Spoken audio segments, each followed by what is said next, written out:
Il fait plutôt doux, mais je crois que la douceur, tout le monde en a bénéficié dans le sud-ouest. Donc je suis le frère David, bon, je suis un frère franciscain, je suis prêtre également. Ça fait 25 ans que je suis dans l'ordre et ça fait 9 ans que je suis sur Brive, puisque en tant que franciscain, nous sommes un ordre dit les ordres mendiants, comme les dominicains et les carmes. Et nous sommes appelés régulièrement pour d'autres missions, d'autres services, en fonction des besoins de la province, ou également là aussi où nous en sommes. Et j'étais donc sollicité pour venir à Brive il y a 9 ans. Avant, j'étais à Paris. J'ai passé du temps également à Toulouse. J'ai vécu à Lyon, à Besançon comme frère. Je ne sais pas quelle sera ma première ou prochaine mission. En tout cas, très heureux d'être ici, parce que je suis du Lot initialement, donc voilà, l'Occitanie, et je retrouve un lieu et une région qui me sont chères. Et la mission qui est la mienne ici, c'est d'être formateur, puisque nous sommes maison de formation pour la France et la Belgique, pour ce que nous appelons l'étape du postulat, c'est-à-dire des jeunes qui quittent absolument tout pour venir vivre dans l'instantané, la vie communautaire et discerner avec nous si c'est bien leur désir et leur appel avant de faire leur prise d'avis et de rentrer au noviciat. Donc nous avons actuellement 2 postulants, que vous verrez tout à l'heure, qui sont bien sympathiques. Nous les retrouverons au moment de l'office des vêpres. Alors c'est sûr que vous êtes sur un lieu, à travers la vidéo, vous avez eu quelques indications, mais c'est, puisque là nous sommes dans une démarche auprès de Marie, une démarche mariale. Je ne sais pas si ça a été évoqué dans la vidéo, mais ce lieu est un lieu important pour déjà l'ordre franciscain, parce que nous sommes fondés en France, nous avons été fondés ici en 1226. Nous allons fêter le 8e centenaire de la fondation de Brive. Imaginez qu'il y a une multitude de couvents en France qui ont été fondés, sauf qu'à la Révolution française, comme la plupart des couvents, soit ceux-ci ont été détruits, réquisitionnés par l'État, et ce n'est pas le cas ici, puisque c'est l'ordre franciscain séculier, donc les laïcs franciscains qui ont protégé ce lieu pour éviter que les grottes ne soient profanées, et on peut considérer que ce lieu est resté en filiation directe depuis 1226. C'est un lieu important pour l'histoire de France, mais c'est un lieu important pour également la figure d'Antoine, qui n'est pas la figure de Saint François. Là, je vais rester avec vous sur la manière dont Saint François a compris le mystère de Marie et comment, à sa suite, notamment Saint Bonaventure, et on évoquera Don Scott, ont pu théologiser, si je peux dire, l'intuition ou l'affection qu'avait Saint François par rapport à la Vierge Marie. Mais ici, dans ce lieu, Saint Antoine a bénéficié d'une apparition mariale. Alors, je ne sais pas si dans la vidéo ça a été mentionné, dans la grotte inférieure, où je pense que vous vous rendrez. C'est une toute petite cavité, hein, mais si on va à Lourdes, on se rend compte que ce sont toujours dans des lieux simples que Marie se donne à voir, et ça dit aussi quelque chose de ce qu'elle est et du message qu'elle veut propager. Antoine, lorsqu'il est venu ici, était épuisé. Donc c'était 5 ans avant sa mort.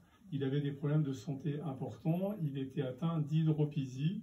Donc ce n'est pas non plus le visage qu'on voit des Saint-Antoine svelte, dynamique. C'est-à-dire qu'il faisait de la rétention d'eau et il souffrait physiquement énormément. Et on estime qu'il pouvait faire jusqu'à 36 km à pied par jour, ce qui est énorme et dans des conditions autres que les nôtres. En ce sens, quand on fait la rando, on a des chaussures Décathlon, on a des polaires, on a ce qu'il faut. Eux, ils n'avaient absolument rien, donc le corps était vite malmené. C'est pour ça qu'il est mort jeune, il avait 36 ans. François est décédé à 44 ans, donc ce sont des âges louables pour l'époque.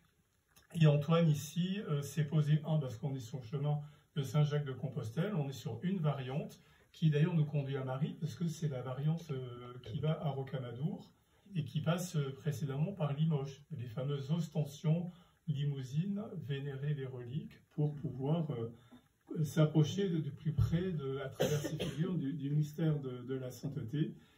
Et nous sommes sur la route du départ de Vézelay, non pas le Puy-en-Velay, mais Vézelay, puisqu'il y a 4 départs en France, le Puy, Vézelay, Paris, Tours, et la route du Sud qui part de Arles. Et Antoine était épuisé, et il a demandé à Marie de pouvoir être soutenu dans sa mission. Et Marie lui est apparue ici en lui donnant son nom. Elle s'est présentée à lui en disant qu'elle était Notre-Dame du Bon Secours, et qu'auprès de lui, on pourra toujours trouver le secours, le réconfort.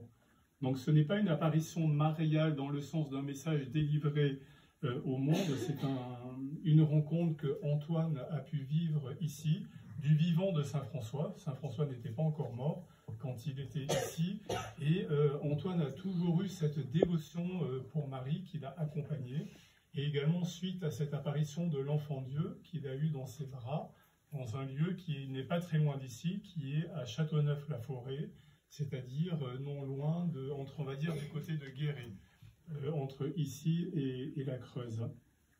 Et pour conclure sur la partie de Saint-Antoine, on est lié également ici aux apparitions de Lourdes.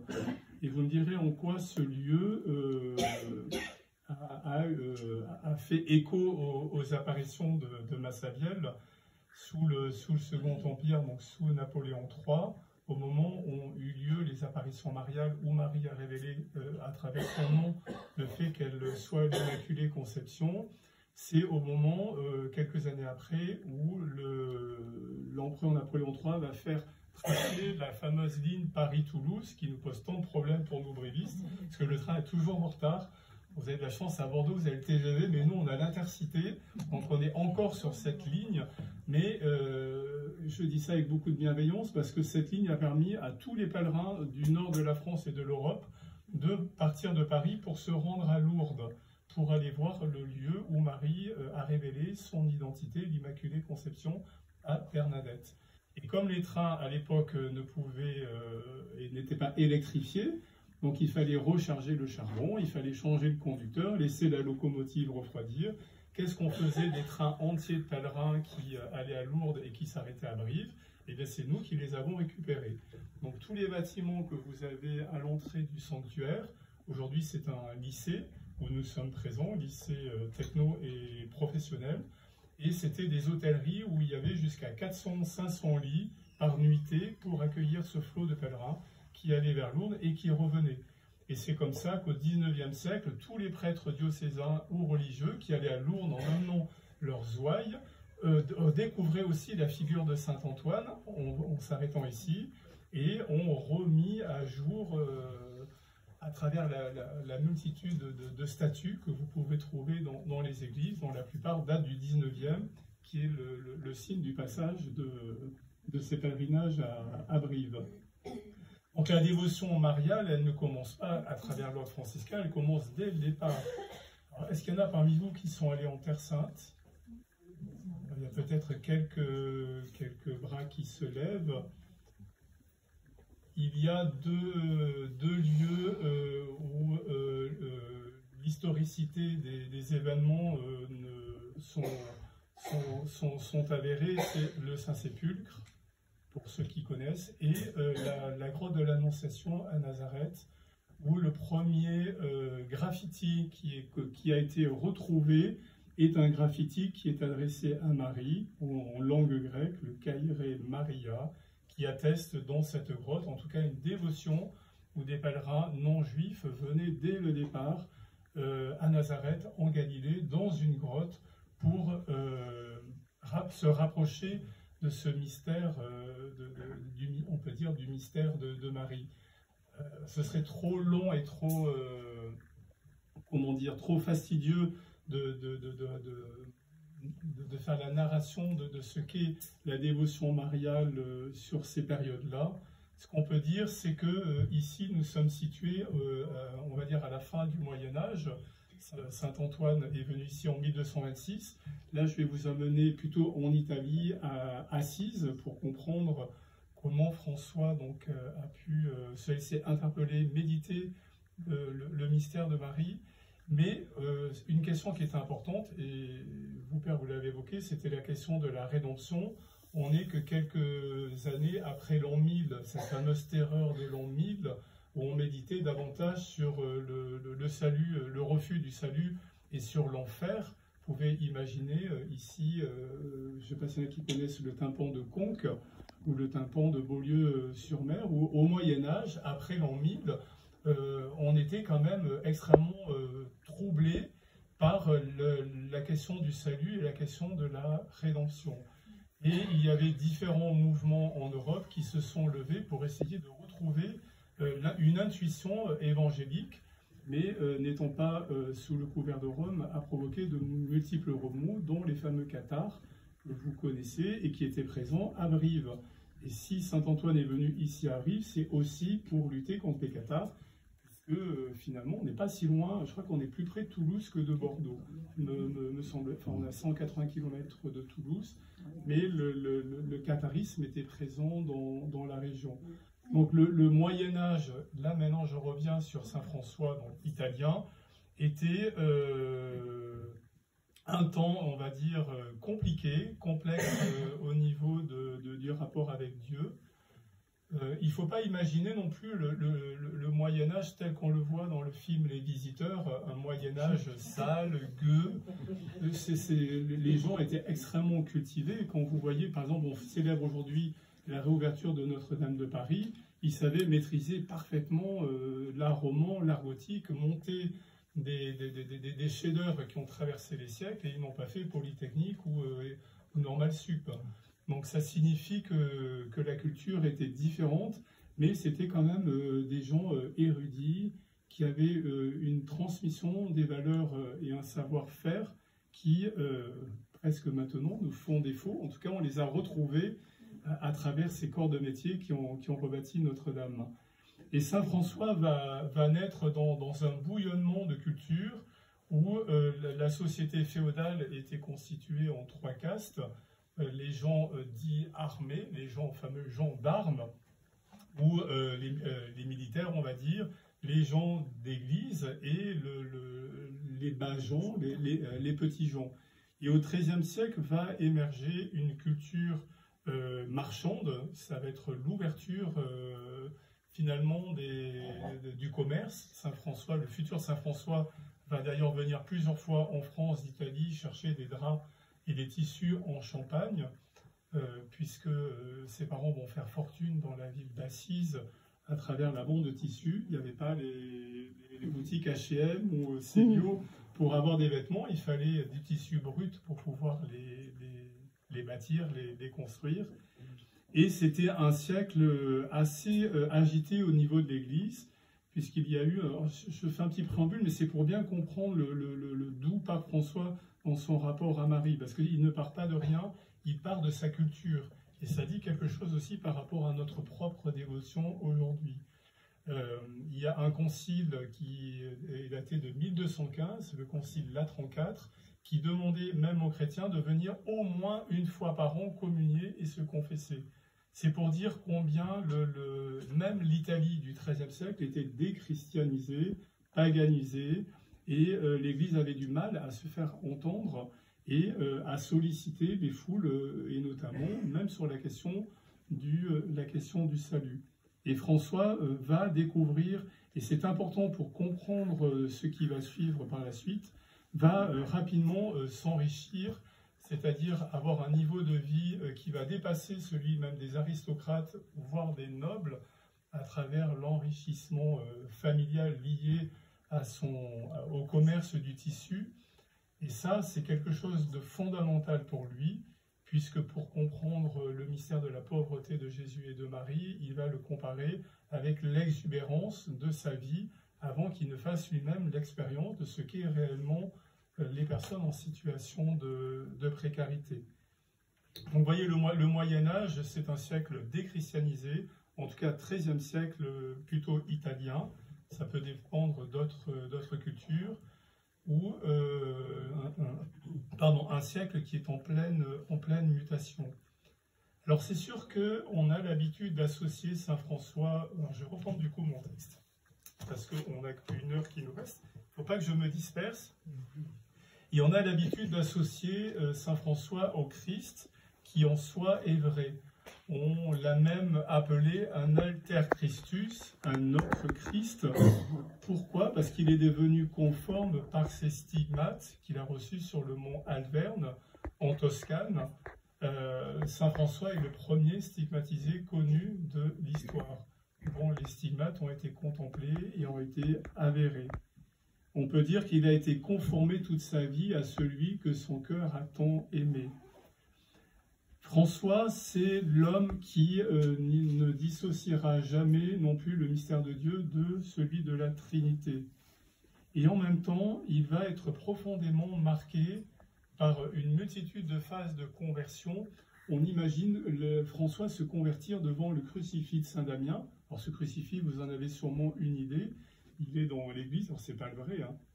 Le vrai se trouve à Assise, à la basilique Sainte-Claire, puisque ce sont les Clarisses qui l'ont reçu en héritage. Ou alors que François va se convertir quand il va rencontrer le lépreux, donc la rencontre avec la personne blessée. Mais il y aura différentes phases de conversion dans sa vie qui vont maturer jusqu'à ce qu'il fasse cette rencontre du Christ pauvre à travers justement le lépreux qui symbolise la personne en situation de fragilité absolue. Donc François va passer d'une compréhension d'une toute-puissance divine, qui en soi est vraie et reste vraie. Dieu est créateur et souverain du monde. Si nous sommes là, c'est parce que nous le sommes dans le bon vouloir de Dieu, et nous pourrions ne pas être ou ne plus être là si Dieu le souhaitait. Il est l'origine de la vie, y compris la vie d'aujourd'hui. Et en même temps, ce basculement que va progressivement comprendre François, d'un Dieu qui s'incarne, qui, à travers le mystère de l'incarnation, va se rendre fragile, va subir les affres de notre humanité malmenée, et notamment la question de la maladie, la question de l'exclusion, la question de la pauvreté. Donc François, en voulant progressivement vivre la vie du Christ, va d'abord chercher sa voie. Est-ce qu'il est fait pour être, à l'époque on disait religieux, mais il n'y avait pas beaucoup de possibles. Hein. On était soit des bénédictins, puisque le mode de vie qui prédominait au Moyen-Âge, c'était la vie bénédictine, moine. On rentre dans une abbaye, on y vit, on y travaille et on y meurt. Ou alors on est, je caricature, directement prêtre diocésain pour l'administration des paroisses. Mais François sentait cet appel, cette intuition forte d'une église qui finalement s'éloigne ou n'est pas assez proche des personnes en situation de précarité et de pauvreté, pour la mission sûrement, mais parce que ce sont les pauvres qui nous révèlent le visage de Jésus-Christ, qui en s'incarnant a choisi la pauvreté pour révéler l'amour et le cœur du Père. Donc pour comprendre la manière dont François a contemplé Marie, il faut d'abord comprendre la manière dont François a compris la pauvreté de Jésus, puisque les deux vont désormais être indissociables. N'oublions pas que quand François va embrasser le lépreux, ça va être c'est une audace inouïe. Moi, je n'ai jamais vu, pourtant j'ai beaucoup voyagé dans ma vie. Depuis que je suis franciscain, j'ai jamais autant voyagé. Vous voyez comme quoi, je dis ça, c'est une petite boutade, mais j'imagine que c'est peut-être vrai dans d'autres situations. Mais par contre, je n'ai jamais vu de ma vie de lépreux. Ce que je sais, c'est que le lépreux défigure complètement un être humain. Et toutes les extrémités du corps tombent, les doigts, le nez, les oreilles, et la personne est en plus défigurée. Donc la défiguration, en contrepartie de la transfiguration, et la personne est condamnée à mort puisqu'il n'y a pas de traitement, donc elle sait qu'elle va mourir, mais comme elle est contagieuse, en plus elle est exclue de la cité, elle doit vivre, on va dire, dans les bois, en manifestant avec une crécelle, c'est-à-dire un mouvement de bois qui grasse, pour éviter que les gens ne l'approchent et ne soient contaminés. Alors s'il y en a qui connaissent la ville de Marseille, il y a les îles du Frioul, donc là où il y a le château d'If et les petites îles. Et ce qui est très impressionnant, c'est qu'il y avait une léproserie et on voit une chapelle où le prêtre célébrait la messe, mais à environ 50 mètres de là où étaient parqués les lépreux, il déposait les hosties consacrées, lui partait, et les lépreux chrétiens venaient communier sans qu'il y ait le moindre contact. Donc ça, c'est quelque chose qui a frappé François. il méconnaissait finalement ce qu'était la pauvreté sociale, la pauvreté liée à la maladie, la finitude, la vieillesse et finalement la mort. Donc la rencontre avec le lépreux et le crucifix de Saint Damien, ce crucifix qui a les yeux ouverts. Le Moyen-Âge représente toujours le sacrifice du Christ à travers son agonie. Un Christ sanglant, tourmenté. Des fois, il y a même des visages qui nous feraient peur. Si vous êtes allé à Colmar, il y a un crucifix, je n'ai plus le nom, mais on le voit vraiment, on voit tous les muscles qui sont contractés. On se demande d'ailleurs comment le peintre a pu représenter une agonie aussi parfaite. François va être profondément marqué par le crucifix, parce que le crucifix a les yeux ouverts. C'est-à-dire c'est un crucifix byzantin, ce n'est pas un crucifix latin, et c'est comme si le crucifix sortait littéralement de la croix, les bras ouverts, pour accueillir François dans la gloire, en le regardant dans les yeux, et des yeux d'une douceur ineffable. C'est-à-dire que François, alors on parle franciscain dominicain, parce qu'on nous a toujours comparé à juste titre ou à tort, mais disons que les dominicains sont peut-être plus sur une compréhension spéculative de la foi, liée à la raison, le travail de l'intelligence, ce qui est vrai et nécessaire. François, lui, c'est plus l'homme sensible, c'est l'homme qui est touché par l'affect. François, c'est pas un théologien, il n'est pas docteur de l'Église, il sait lire, il sait écrire, il sait surtout faire du commerce et du négoce, mais ce n'est pas, c'est un spirituel, c'est un mystique. C'est pas un théologien, c'est pas quelqu'un qui va utiliser un vocabulaire qui va nous aider à comprendre le mystère de la pauvreté de Jésus et la manière dont il va comprendre Marie. C'est son affect. Et ça aussi, je crois que c'est quelque chose que François peut nous dire, c'est quelle expérience je fais de Dieu dans ma vie, mais aussi à travers les sentiments. Alors, les sentiments, parfois on peut s'en méfier parce qu'ils nous jouent des tours, mais il ne faut pas non plus les exclure dans notre rapport à la foi. Ici, nous sommes dans un sanctuaire, et d'ailleurs le pape, dans sa dernière encyclique, nous rappelle l'importance de la piété populaire pour retrouver aussi à travers comment j'implique mon corps dans ma relation à Dieu à travers des gestes et des rites. Si on n'est que sur des livres, c'est très bien, mais il y a quelque chose peut-être d'imparfait qui nous est donné. Il faut vivre de cette intégralité, et François en fera le premier l'expérience. Donc on peut dire que le lépreux et le crucifix de Saint Damien, c'est une compréhension plus masculine. J'insiste sur le terme du masculin et du féminin dans l'expérience de Saint François. François va contempler l'humanité du Christ, il a touché dans sa dimension d'homme masculin et dans la dimension masculine de Jésus. Et il va être touché dans un nouveau rapport avec Marie, plutôt dans une dimension féminine de son être et une dimension féminine que Marie va lui révéler. Puisque nous sommes des êtres en voie d'accomplissement, nous avons à réaliser pleinement ce que nous sommes pleinement hommes et pleinement femmes, mais nous avons aussi à dialoguer cette part aussi masculine et féminine qui est en nous pour comprendre et rentrer peut-être autrement dans le mystère de la contemplation de Jésus et de Marie. Simplement, François va faire une expérience très forte dans une église. Alors là, aujourd'hui, on célèbre la réouverture de Notre-Dame de Paris. Il y a eu des conversions spectaculaires à Notre-Dame, dont une que vous connaissez peut-être, qui est Paul Claudel, qui, une nuit de Noël, derrière un pilier, en écoutant les vêpres de la Nativité, a été littéralement retourné. Ça ne veut pas dire que Dieu a un projet pour chacun de nous. Nous ne savons pas, ni vous ni moi, comment nous serons retournés demain, mais en tout cas, nous sommes toujours, Dieu nous cherche toujours pour vivre cette rencontre avec nous et nous faire découvrir toujours plus en avant le mystère de l'incarnation, de la rédemption et le mystère de la Trinité. Donc François va aller, alors est-ce qu'il y en a qui sont allés à Assise? Voilà, donc en haut d'Assise, il y a la petite église de Saint-Damien, où François va vivre l'expérience avec le crucifix de Saint-Damien.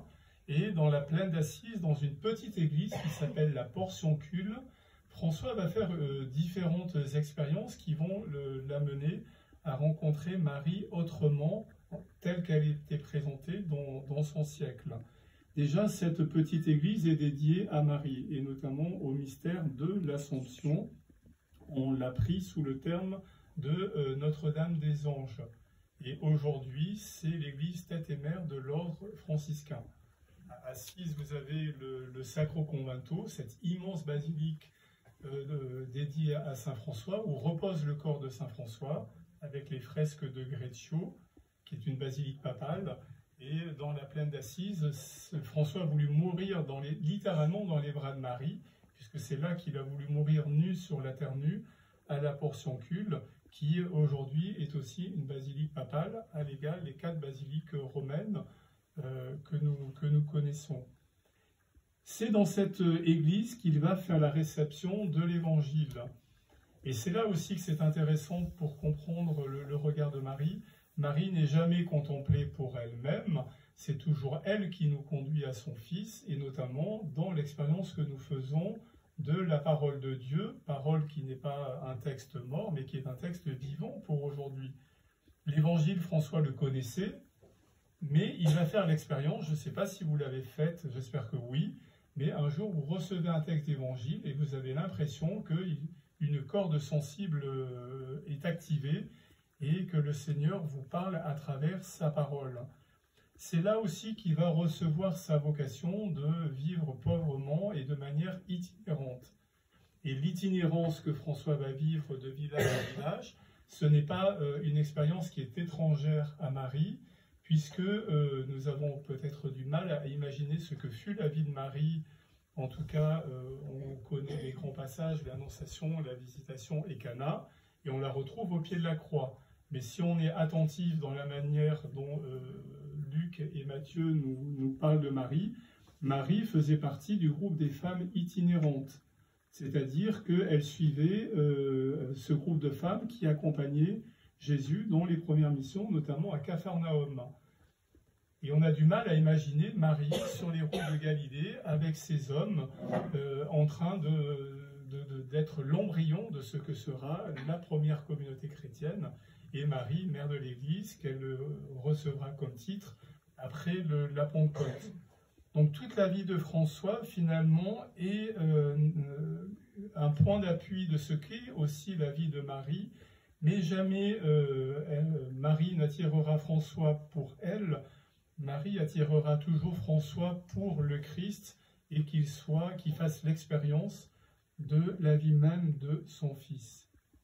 Donc la dimension masculine avec le crucifix de Saint-Damien et la dimension féminine de François dans sa manière de vivre son rapport avec Marie, et notamment cette église qui lui est dédiée.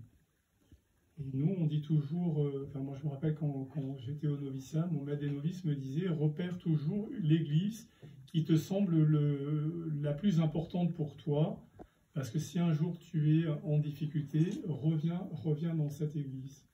François est toujours revenu dans cette église quand il se sentait en difficulté, en tension, parce que, non pas pour une église de bâti, mais parce que c'était la maison où vivait Marie, où il pouvait se réfugier en elle. Et c'est dans ce lieu également que Sainte Claire va se consacrer à Saint François et fonder l'ordre des Clarisses. C'est le lieu où il va demander l'indulgence plénière pour les pécheurs, puisque François trouvait profondément injuste déjà que les indulgences se payent. Donc il était quand même prophétique par rapport à ce qu'on a connu au temps de la Réforme, mais il trouvait ça profondément injuste aussi, puisque les gens à Assise étaient des gens pauvres. 90% de la population vivait du travail de la terre, et les gens n'avaient pas du tout le temps d'aller à Saint-Jacques-de-Compostelle, puisqu'on ne pouvait plus aller en Terre Sainte. Et partir de moi, qu'est-ce qu'on fait? Des femmes, des enfants, des troupeaux, c'était des champs. Donc il n'y avait que les gens riches qui pouvaient aller à Saint-Jacques et obtenir une indulgence, ou voir à Rome, pour pourtant Assise n'est pas loin de Rome. Mais tous ces petits gens n'avaient pas accès à la grâce plénière.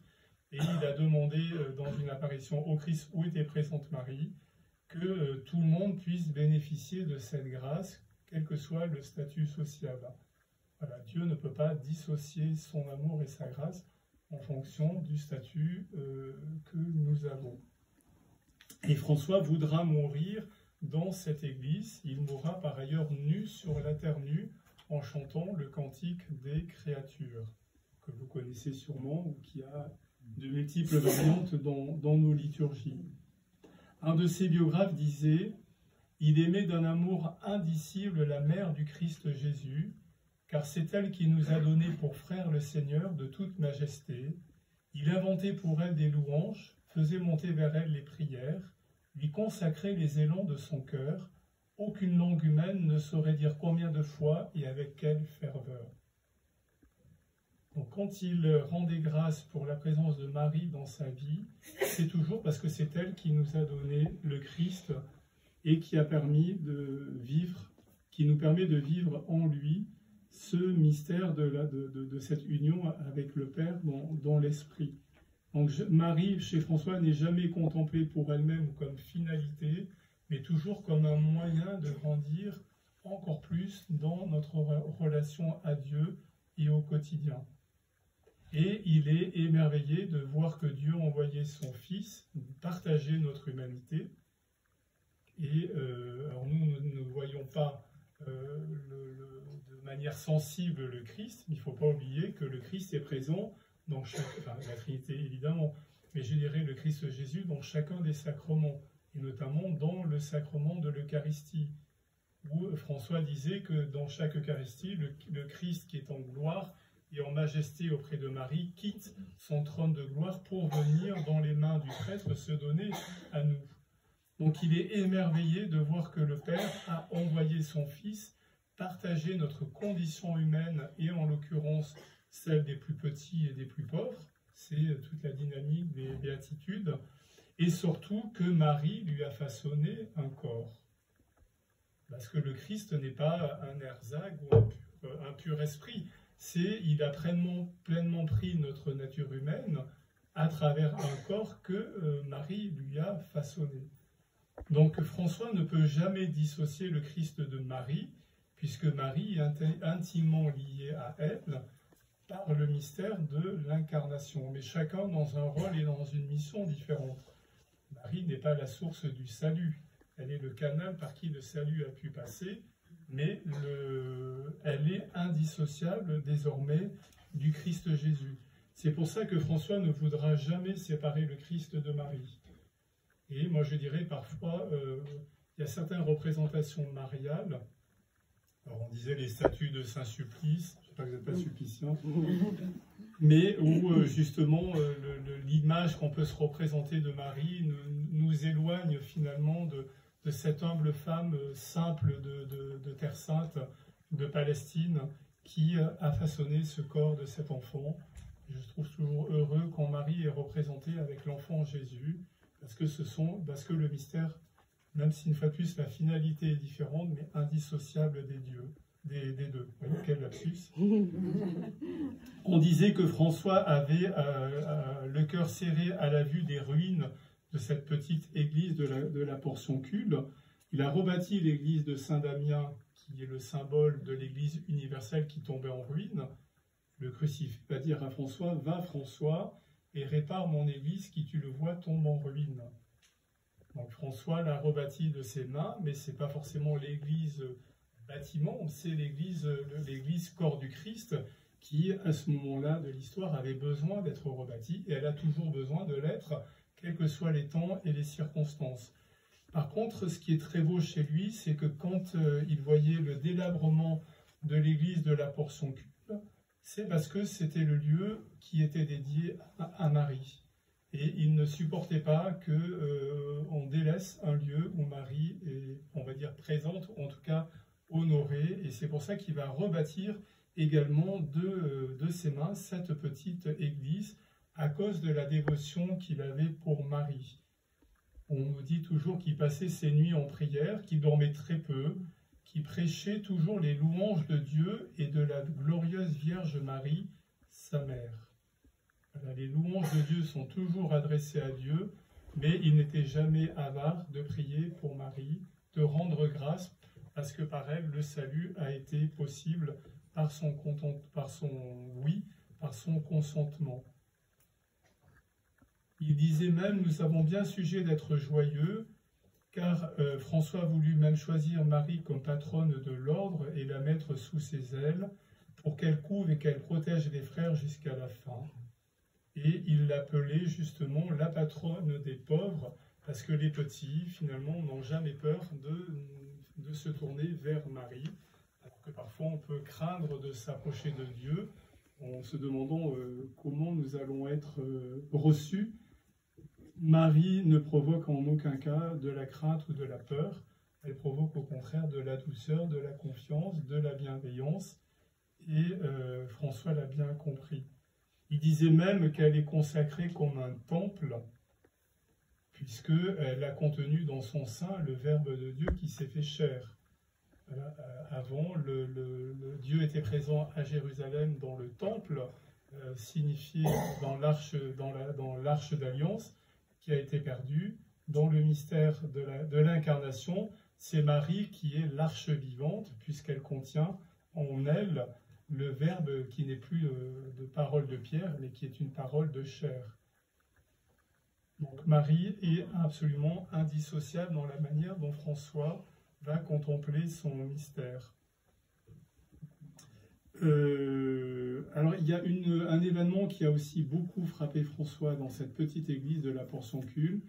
Marie un jour va lui apparaître et elle lui dit que dans toutes les églises du monde où elle est vénérée, c'est dans cette église où elle se sent le plus respectée. Parce que dans cette maison qui était faite de rien, dans cette petite église toute, je dirais, insignifiante en proportion et en beauté, c'est là que Marie pouvait se reconnaître dans la simplicité et dans la pauvreté. Et c'est ce qui permettra aussi à François, à travers l'innovation de la première crèche vivante, on a célébré le 8e centenaire l'an dernier à Greccio, où justement Dieu ne se révèle pas à Jérusalem et aux grands, mais il se révèle presque dans une grotte à cochons auprès des petits qui, eux, le reconnaissent, alors que juste à côté, tout le monde cherche où naîtra cet enfant à scruter les Écritures et passeront complètement à côté du mystère qui se dévoile. Donc il y a une intimité très forte qui se fait entre les deux. Ce que François va comprendre également, c'est que si Dieu se révèle par le mystère de l'incarnation en Jésus, qui lui-même va choisir une vie simple, pauvre, itinérante, que Marie va choisir finalement, ou du moins consentir à la même vie. Marie va choisir aussi la pauvreté. Il est difficile pour nous de parler de la pauvreté de Dieu, de sa vulnérabilité, de sa faiblesse, surtout quand on essaie de le mettre en parallèle avec la toute-puissance de Dieu. Mais c'est à comprendre sous d'autres modalités. Mais François ne va pas hésiter à associer la pauvreté du Christ à la pauvreté de Marie, qui va choisir délibérément de vivre cette même vie pauvre et itinérante sur les routes de Galilée. Et on peut penser à ce que disait Thérèse de Lisieux dans ce magnifique poème, je crois que c'est « Pourquoi je t'aime, ô Marie », me semble-t-il, où elle disait elle est plus mère que reine. Voilà, elle préfère la contempler comme cette femme simple de Galilée, même si Marie a droit à tous les honneurs et la gloire qui lui revient. Mais si on va directement contempler Marie couronnée dans le mystère de l'Assomption, il y a quelque chose qui nous échappe finalement de ce qu'est la vie de cette femme et la manière dont elle peut concrètement nous rejoindre. Sinon, Marie devient une abstraction, et alors qu'elle est pleinement, comme dirait Saint Bernard, un aqueduc qui nous permet de passer du ciel à la terre, aqueduc qui fait la jonction, elle qui est la porte du ciel. Un de ses biographes dira que François il était incapable de prier sur des abstractions. La théologie, pour lui, ça ne lui parlait absolument pas. C'était pas encore l'époque de la scolastique, mais pour lui, c'était une prière affective, une prière contemplative. C'est la prière du cœur, c'est l'amour qu'il a, qui parle et qui s'adresse à Dieu, mais sans jamais dissocier le Christ, une fois de plus, du mystère de sa mère. Parce que le Christ est le serviteur, et il dira que Marie est la servante. Il dira que le Christ est le poverello, le petit pauvre, et il ira même jusqu'à appeler Marie la poverella, en italien, qui veut dire la petite pauvre. Il dira que le Christ est le Seigneur, donc à qui on doit tout attachement, toute déférence. Par contre, Marie est la dame, mais dans le sens noble du terme, celle que l'on doit rejoindre et honorer à travers la mission qui est la sienne. Donc la pauvreté de Jésus est indissociable désormais de la pauvreté de Marie. Ça, je crois que c'est quelque chose qui est propre.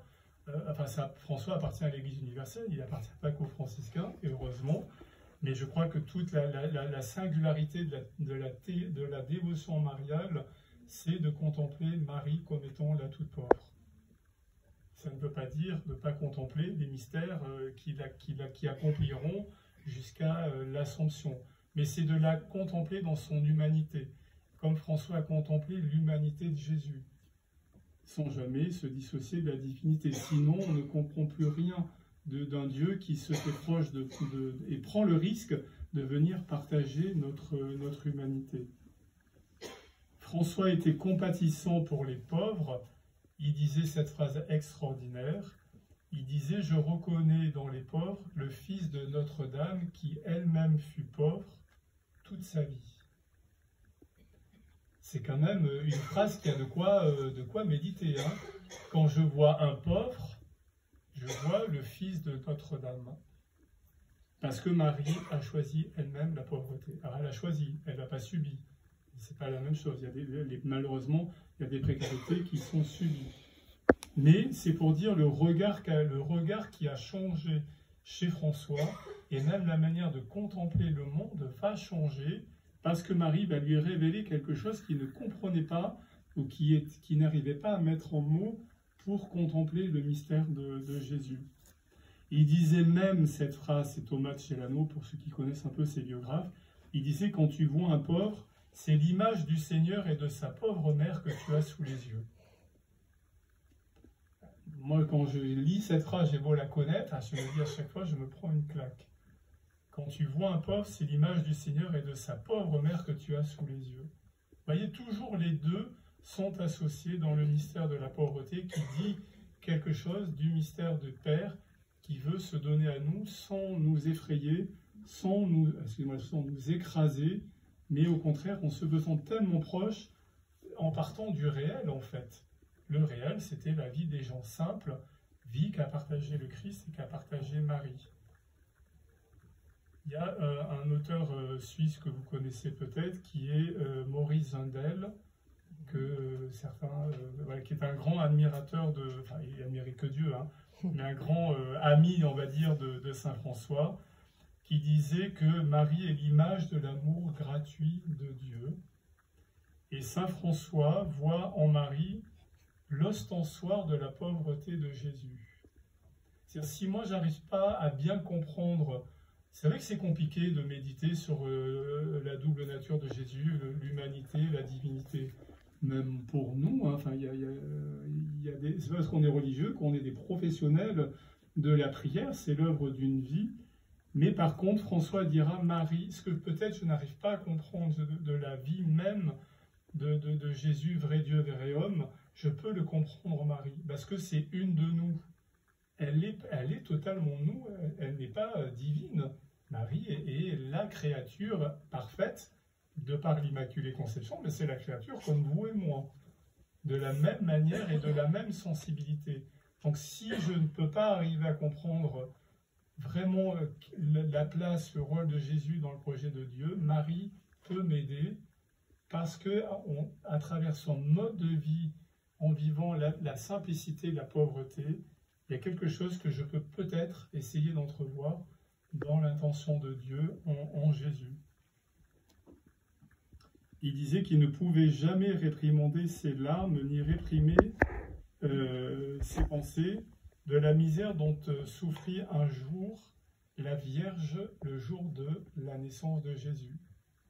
C'est-à-dire que François, quand il va initier la première crèche vivante, il n'y avait pas Netflix, il n'y avait pas la télé, hein, il n'y avait pas les bandes dessinées, donc les gens avaient besoin de partir de concret, du réel.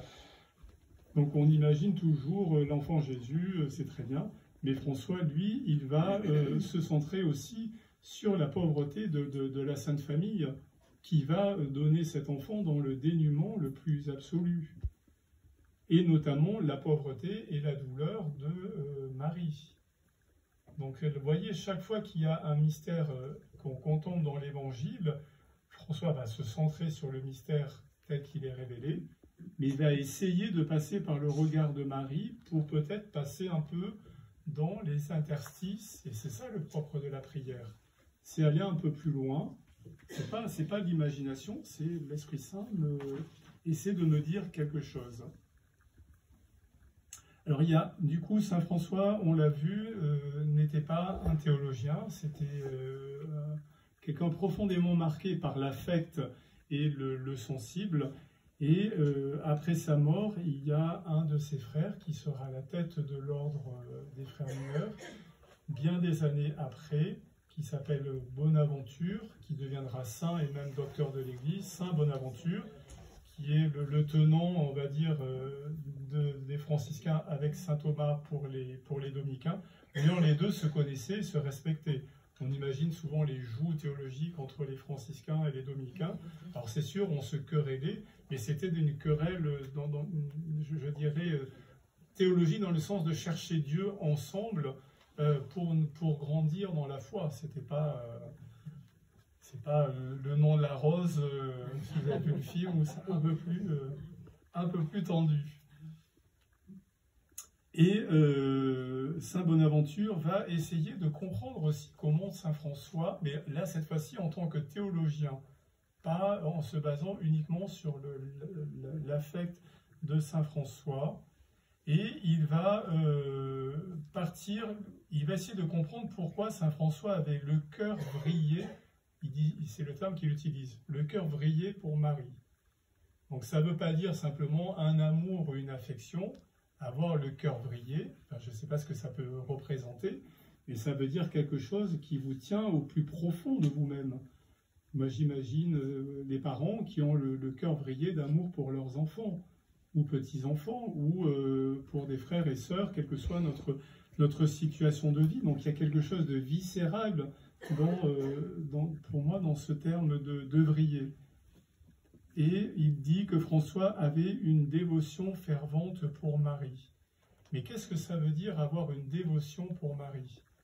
Donc ça c'est quelque chose aussi que vous pouvez peut-être dialoguer entre vous dans la prière ou avec votre prêtre accompagnateur ou dans les mouvements dans lesquels vous êtes. Mais Bonaventure, il va prendre la dévotion de François sous un autre angle, et notamment sous l'angle de ne jamais séparer Marie de l'Église.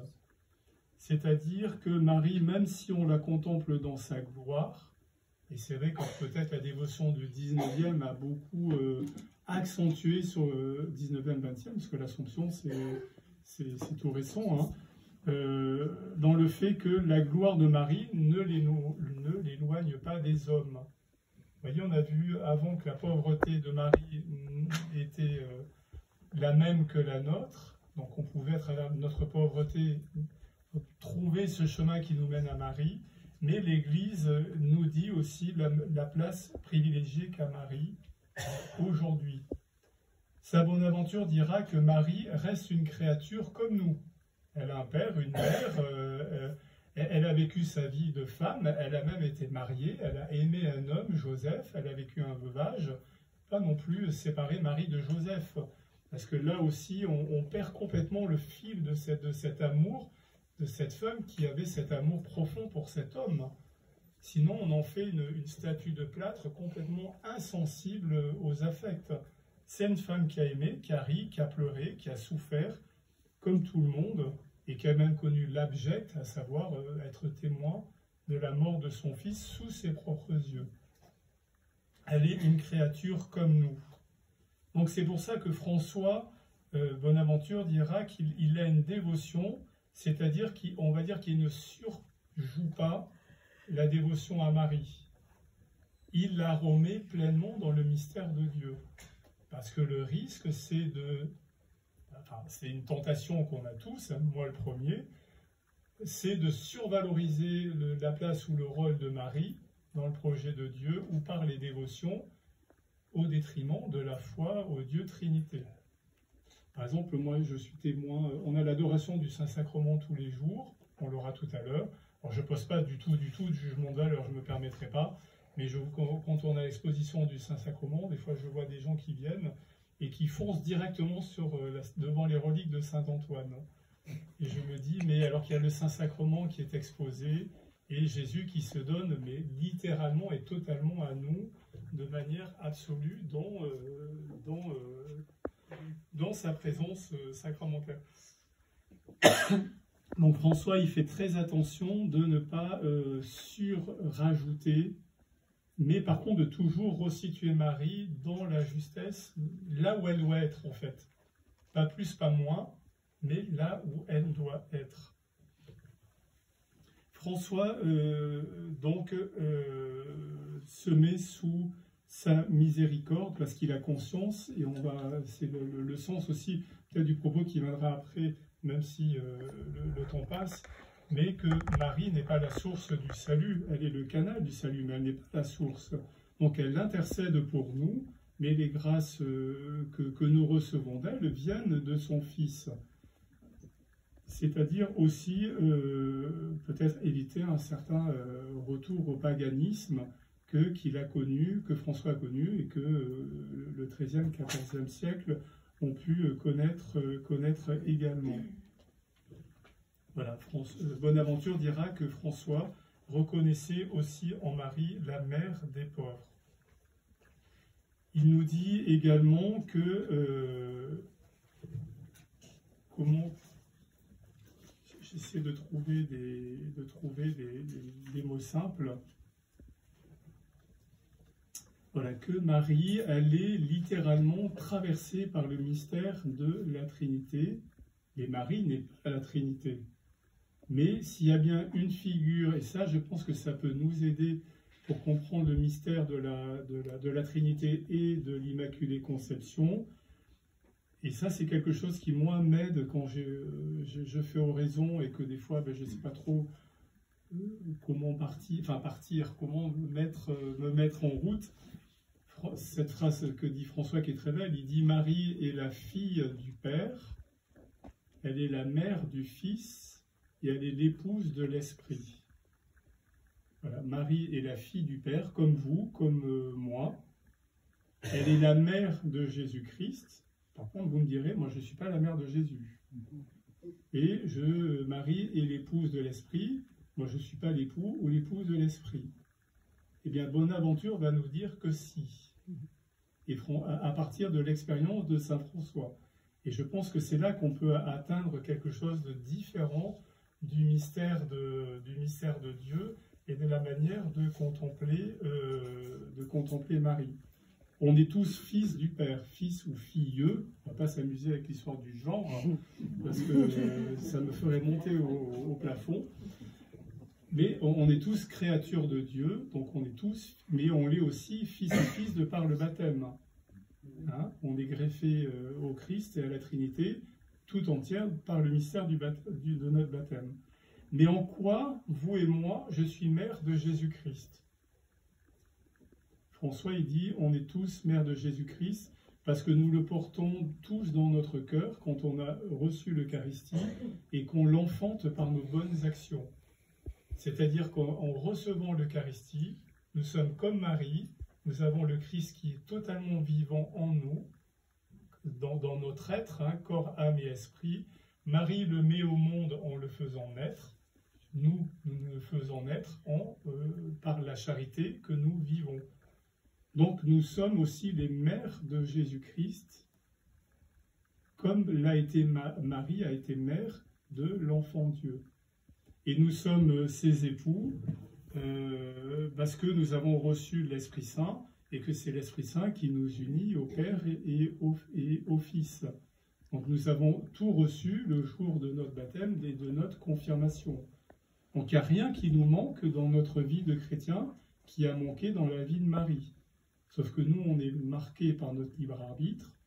Marie, elle n'en est pas dispensée, mais elle est totalement remplie de grâce, donc elle n'a pas ce combat que nous avons aujourd'hui. Et François dira même plus, c'est que nous sommes aussi les frères de Jésus. Alors, il ne s'agit pas à la manière de Charles de Foucault, mais justement parce que nous faisons la volonté du Père comme lui. Alors peut-être que j'espère que je ne vous amène pas trop dans les tours, mais nous sommes, comme Marie est traversée par la Trinité totalement, mais elle n'est pas la Trinité, elle est la fille du Père comme nous, par le baptême, notre baptême, elle est mère du Fils en tant que mère de Dieu, mais nous sommes ses mères à chaque fois que nous recevons un sacrement, dont le sacrement de l'Eucharistie, et en le faisant vivre au monde par nos bonnes actions. Donc nous sommes comme Marie en fait. Nous pouvons être pas juste la regarder et l'admirer, mais à vivre exactement comme elle, en enfantant l'amour de Dieu dans notre monde aujourd'hui. Et nous sommes ses époux, mais dans le sens greffé à l'amour du Père et du Fils. Et en même temps, nous sommes ses frères, les frères de Jésus, parce que nous faisons comme lui la volonté du Père et que nous sommes tous frères, comme le rappelait le pape François dans son encyclique Fratelli Tutti. Alors je veux juste terminer sur ce passage. François dit « Nous sommes ses mères, lorsque nous le portons dans notre cœur et dans notre corps par l'amour, par la loyauté et la pureté de notre conscience. » Donc c'est pas juste je suis mère de Jésus parce que je fais une bonne action. Non, c'est que je suis mère de Jésus, donc je peux concrètement expérimenter de la même manière comment Marie a été la mère de l'enfant en le portant à travers mon corps et en le donnant au monde sous une autre modalité. Vous voyez, ça change complètement la dévotion mariale. C'est pas juste mettre, enfin, je m'en voulais pas dire ça, mais mettre une bougie ou des fleurs devant une statue. François, il nous pousse très loin dans le réalisme de la vie de Marie, de la vie de Marie en tant que notre accompagnatrice sur les chemins de l'Évangile et en tant que mère de l'Église, puisque c'est elle qui a reçu cette mission le jour de la Pentecôte. C'est Marie qui présidait l'Assemblée. Alors peut-être un petit mot sur le mystère de l'Immaculée Conception, parce que ça vous laissera après un petit temps pour souffler avant le temps des vêpres. Bon, mais simplement peut-être partir, parce que ça nous est peut-être plus familier des apparitions de Lourdes, parce que Don Scott, moi je veux bien en parler, mais il ferait... voilà, ce serait un peu fastidieux de rentrer dans les débats théologiques. Rappelez-vous, Bernadette, s'il y a bien une personne qui n'avait pas fait d'études, c'est bien elle.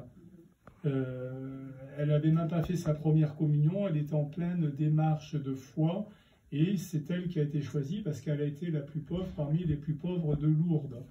Donc ça dit aussi quelque chose de la manière dont Marie s'adresse à nous et parle en priorité à ceux qui ont un cœur pur, un cœur libéré pour vivre de cette rencontre.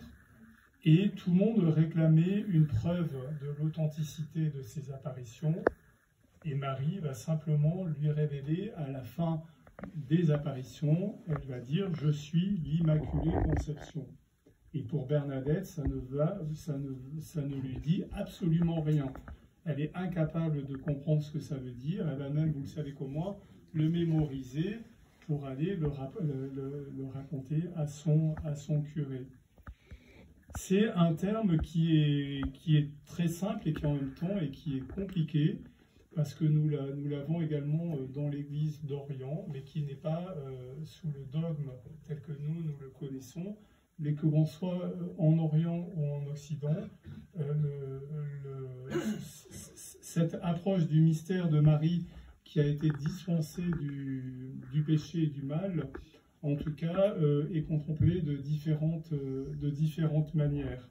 C'est-à-dire, pour comprendre, quand vous prenez le passage de l'Annonciation, il y a plusieurs traductions, mais on en a pris une tout à l'heure qui est la traduction officielle pour la liturgie, où l'ange lui dit « Je te salue, Marie, comblée de grâce.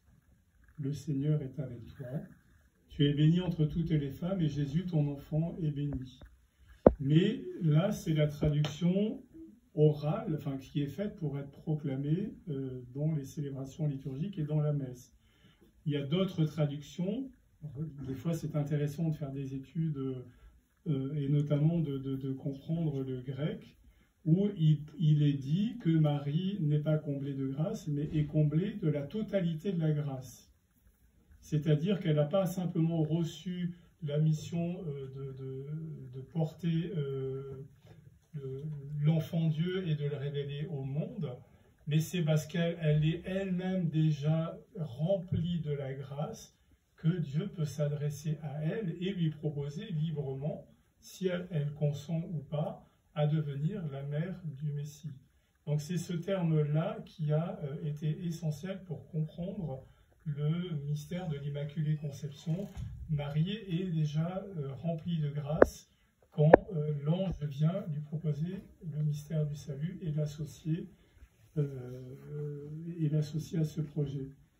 Et si on parle de la traduction hébraïque, qui est la traduction parce qu'il y a des évangiles, enfin les évangiles ont été écrits en grec, mais il y a un auteur qui s'appelle André Chouraki, qui a traduit les évangiles, il les a traduits en hébreu pour les retraduire en français, et il dit de Marie qu'elle est la chérie de Dieu. C'est-à-dire qu'il n'y a pas de terme, nous on dit le terme amour, c'est un terme générique qui veut dire tout et rien. J'aime le chocolat comme je peux aimer Jésus-Christ, dans le sens le sens du mot, hein, je ne parle pas de l'intention.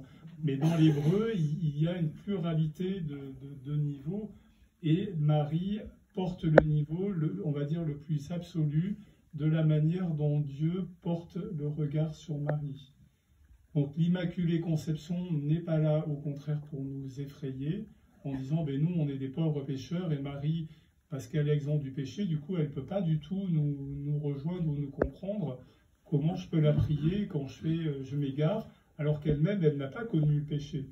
Mais je dirais, c'est tout le contraire. C'est justement parce qu'elle est dispensée du péché qu'elle peut être encore plus compatissante envers nous. Et c'est ça qui fait la grandeur du mystère de l'Immaculée, c'est de la manière dont ça permet cette proximité absolue de Marie avec nous aujourd'hui. Et à l'inverse, un jour nous allons décéder, nous allons rentrer dans la gloire de Dieu, et bien c'est aussi notre finalité. Quand nous serons tout en Dieu, nous serons dispensés du combat du libre arbitre, de faire le bien ou le mal, puisque tout notre être sera absorbé par le bien. Donc l'Immaculée Conception, c'est une bonne nouvelle des deux côtés. Marie ne peut pas être plus compatissante qu'elle ne peut l'être, parce que justement tout son être n'est que orienté vers nous et nous aider, et là elle peut intercéder. Et ce qu'elle est, c'est notre devenir avec le mystère de l'Assomption, puisqu'à la fin des temps, nous serons totalement absorbés en Dieu pour l'éternité. Donc c'est peut-être très schématique hein, ce que je dis, j'essaie de dire en quelques mots, mais c'est une nouvelle extraordinaire. Et c'est pour ça que les franciscains ont été émerveillés par cet amour infini de Dieu qui a associé cette femme Marie dans le mystère du salut, cette femme qui ne nous éloigne pas de Dieu, et que si on sait bien la resituer dans son histoire, dans une dévotion juste et avec un cœur vrillé comme avait Saint François, eh bien Marie ne peut être que le phare de notre vie et nous conduire à bon port sans crainte, comme disait Saint Bernard. Voilà, je ne veux pas aller plus loin, j'ai essayé d'être le plus circoncis possible, mais j'espère que ça vous donnera envie de creuser.